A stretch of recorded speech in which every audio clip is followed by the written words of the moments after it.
Must go! Arlington must go! Toronto must go! Toronto must go! Toronto must go! Toronto must go! Toronto must go!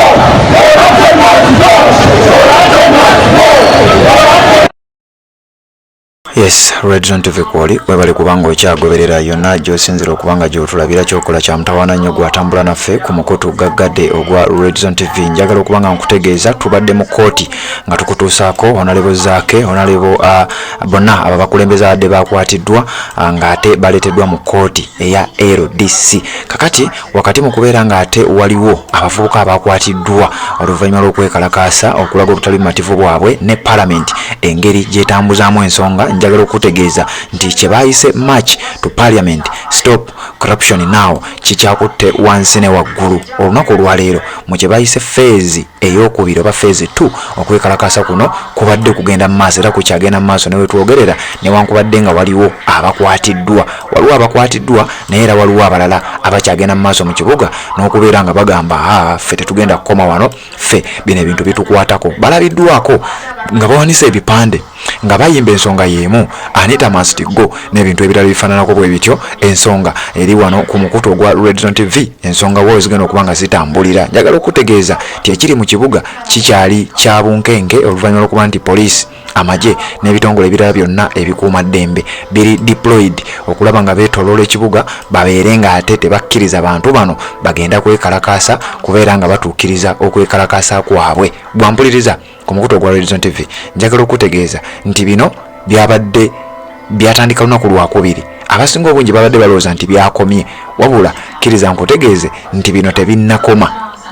Abantu bakyagenda mu maaso n'okwekalakaasa, bakyagenda mu maaso n'okulaga obutali bumativu bwabwe olw'ensonga y'obuli bw'enguzi. Amawulire ge nakuwadde ku makya nga nkutegeeza nti Parliament yayitiddwa bukubirire oluvannyuma lw'okuba nti yali yayimirizibwa. Speaker olunaku olw'okwosa eggulo yali yayimiriza Parliament ng'abategeeza nti katugira tuwummulamu eno pressure etususseeko oluvannyuma lw'okuba nti abavubuka ba Generation Z oba ba Gen Z beekalakaasa mu ggwanga erya Uganda mu kibuga Kampala nga bamakinga okugenda ku Parliament, ate nga Parliament gye basinze okusimbamu essira nga lyerimu ku ttabi erikyasinze okulya enguzi. Wetwogerera Parliament yazzeemu n'etuula, bagiyise bukubirire ne batuula bunnambiro. Era gwampuliriza ku mukutu guno ogwa Red Zone TV, kkiriza nkutegeeze nti kati wetwogerera ebintu byawanvuye dda oluvannyuma lw'okuba nti ababaka batuula olunaku olwaleero okubeera nga ate basiibula omukulu yafudde minisita oba former member of Parliament, yali Parliament mu Parliament ey'omwenda wabula yafudde mu kabenje. Parliament bagiyise bukubirire okujja babeere nga batuula. Kati njagala okutegeeza nti abavubuka bagamba tetugenda kulinda chansi ndala, leka tukozese chance eno nga Parliament etudde tubeere nga ate tutuusa okwekalakaasa kwaffe gye bali tubalage nti ensonga eno tukyagiriko era tukyagenda mu maaso n'okubeera nga tulaga obutali bumativu bwaffe. Gwampuliriza ku mukutu ogwa Red Zone TV, kkiriza nsooke nkuyiseewo kano then oluvannyuma nkulage ekigenda mu maaso mu kibuga ky'otannaba kubanga olaba. Assalamu alaikum wa rahmatullahi wa barakatuh. Amanya n'eddoboozi Haji Abdu omusomi w'eddua. Nkola ku nsonga ez'enjawulo, emirimu nga gikutataganyeko, ebyenfuna byo nga bidobonkanye, ne oba oli bweru wa ggwanga emirimu gya kucankalanako. Jangu kusomere ku ddua okubeda nedda eddua zaabaawo, eddua zisomibwa omuntu n'oterezebwa mu mbeera yonna ebadde ekwesibyeko akanyaga. Nina ekyoto kye nsobola okukumira wadde oli bweru wa ggwanga nga toli kumpi wano n'ofuna omukisa ogwo nawe n'osomerwako ku ddua nga nkuteddeko n'akabaani. Allah ajja kukusaasira, ajja kwanukula. Kuba ku namba yange y'essimu 0752 44 71 56 ne ku WhatsApp kwendi mpereza obubaka sobole okuyamba. Assalamu alaikum wa rahmatullahi wa barakatuh. Yes, okyali ku mukutu ogwa Red Zone TV, njagala okutegeeza ku mbeera eri mu kibuga Kampala wetwogerera ku ssaawa zino zennyini, wabula nyongera okujjukiza atana subscribing and kikole obeere nga tomisinga bintu nga bino. Ekiri mu Kampala kugambe waliwo abakwatiddwa naye ate n'abakyekalakasa bakyawerera ddala.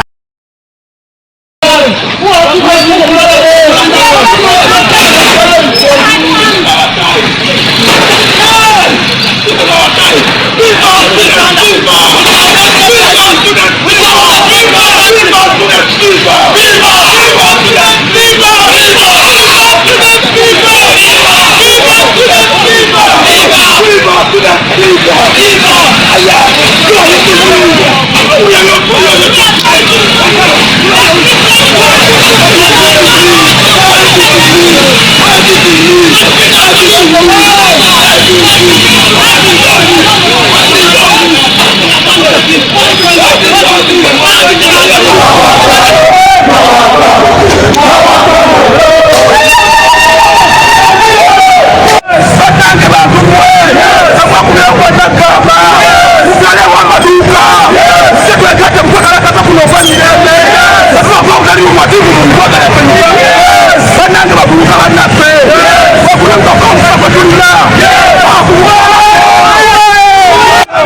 We are fighting this corruption.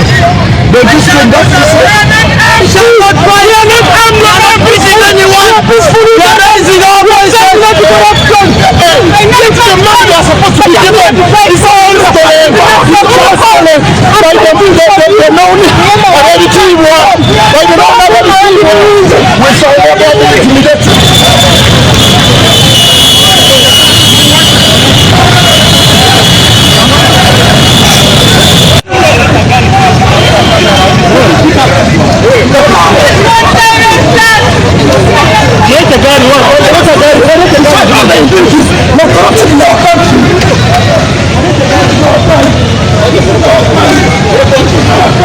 Kale embeera bwetyo bweri gwampuliriza ku mukuto gwa Red Zone TV atana subscribing anyongera okubeera nga nkujjukiza nti kirira wansi awo olaba ekigambo subscribe kikwateko kwata kade ka notification obeere nga tomisinga nsonga yonna abavubuka bakyagenda mu maaso n'okulaga obutali bumativu bwabwe kugambe bino tebyakomye bino tebinnayimirirako yadde eddakiika n'emu bakyagenda mu maaso n'okulaga obutali bumativu era nga bagamba tebagenda kuyimirizaamu yadde eddakiika n'emu bino nno birabika biwanvuyeemu abamu badde balowooza nti engeri gye kiri nti biri mu Uganda oba oli awo bujja kukya olunaku lumu nga bano bapondoose babiveeko wabula amawulire gennina wano gandaga nti bano tebali wiringi kulekeraawo ti era niwe banaakwata abalala n'abalala bagenda kujja babeere ng'ate balaga obutali bumativu bwabwe yembeera eri mu kibuga essaawa zino yakwekalakaasa mu March to Parliament Phase 2 obeera omulundi ogwokubiri olwaleero ng'ennaku z'omwezi 25 mwezi gwa 7 2024 gwampuliriza embeera bwetyo bweri atana subscribing akikole oleme kubeera ng'ate omisinga ebintu bino ebigenda okuba nga bigenda mu maaso mu kibuga Kampala kugambe bangi bakwatiddwa naye ate bangi bakomyewo bagamba tugenda kuba tuwoolera bannaffe be mwakutte bwe munaba temunnabata ate era niwe munaabata eno ensonga gye tuliko bwe naaba tenaba kubanga egguka tetugenda kusirika tetugenda kubeera nga tulekeraawo webale kubanga okyagoberera tuwuliziganye mu updates eziddako.